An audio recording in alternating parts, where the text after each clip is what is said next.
The forbidden samurai walk, the hidden secret of Namba-Aruki. Take a step forward, now swaying the opposite arm. That feels natural, right? Now try this instead. Step forward with your right foot and swing your right arm forward at the same time. Suddenly something feels wrong, unbalanced, awkward, almost unnatural. Yet this unnatural walk once defined Japan. It was called Namba-Aruki, a walking method where the same arm and leg move together.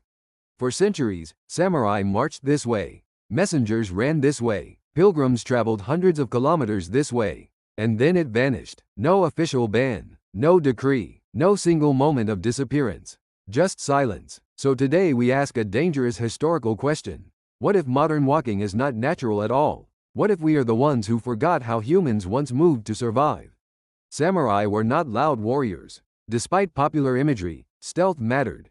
Even outside of battle, Namba-Aruki had one terrifying advantage: silence. By moving the same arm and leg together, the torso rotates less.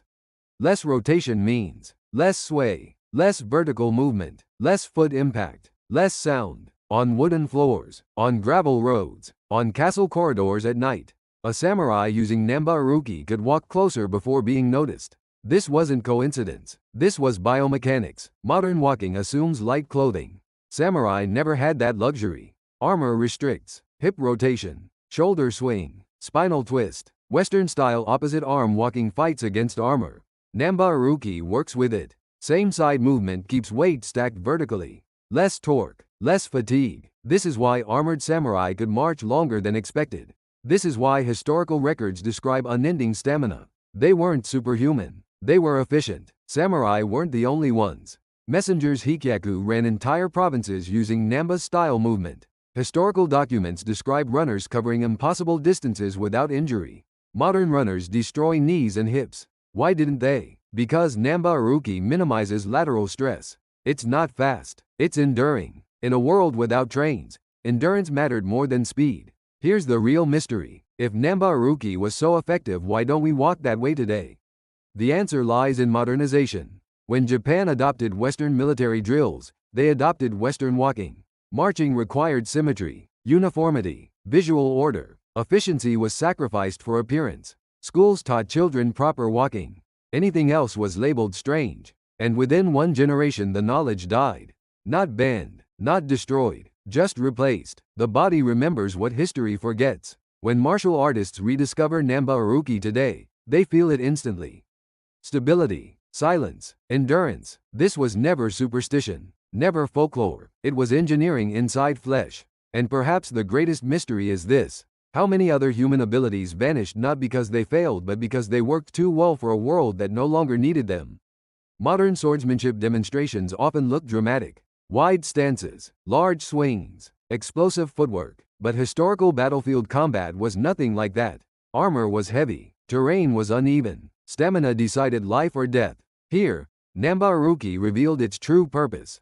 By keeping the same arm and leg forward, a samurai could strike without shifting weight, advance while maintaining balance, cut while moving silently, recover instantly after impact. The sword did not leave the body. The body was already aligned. This meant fewer preparatory movements and fewer openings for the enemy. In combat, telegraphing intent equals death. Namba-Aruki removed the warning. Here's where the story becomes uncomfortable. Because Namba-Aruki was not exclusive to samurai. Historical movement analysis shows the same principles in ninjutsu. Silent approach, minimal vertical motion, aligned limbs, reduced foot impact. The difference? Samurai used it openly. Ninja refined it in secrecy. What modern people call ninja walking is often just Namba-Aruki pushed to its extreme. This raises a disturbing idea. What if samurai and ninja were not opposites but users of the same lost movement science, applied differently? So why did Western-style walking dominate? Because modern warfare changed priorities.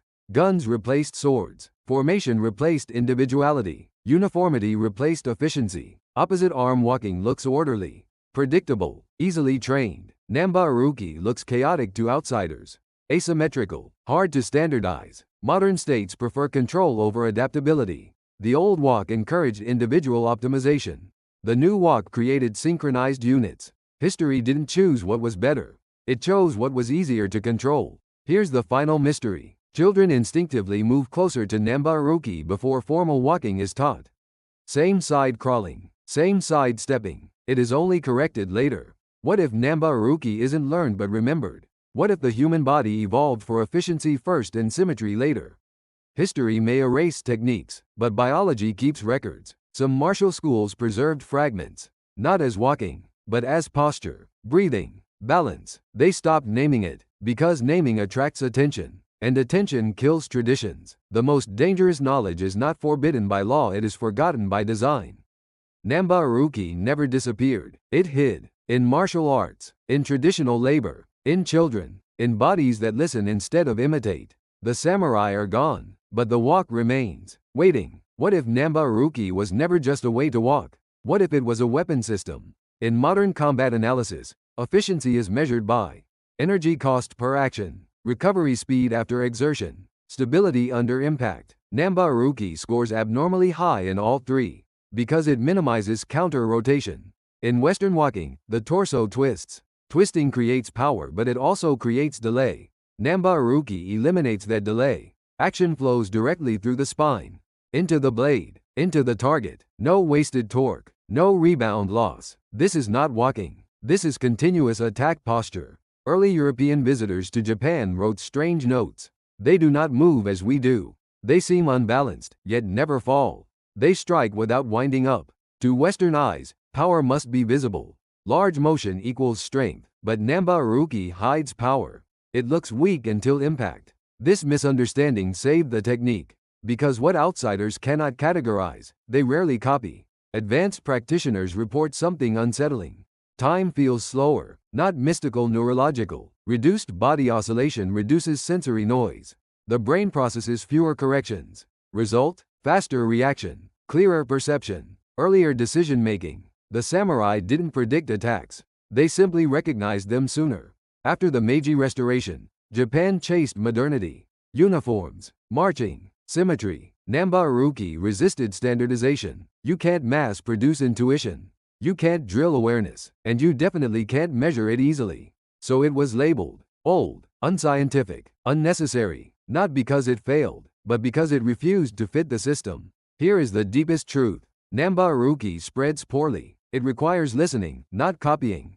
Feeling, not forcing. That makes it unsuitable for mass armies but perfect for elite individuals. Samurai, shinobi, messengers, scouts. The technique survived by selectivity, not secrecy. Thank you for watching. Japan's history still hides countless secrets, and we're just getting started. If you want to uncover more mysteries of samurai, ninja, and ancient Japan, subscribe and join us on this journey through time.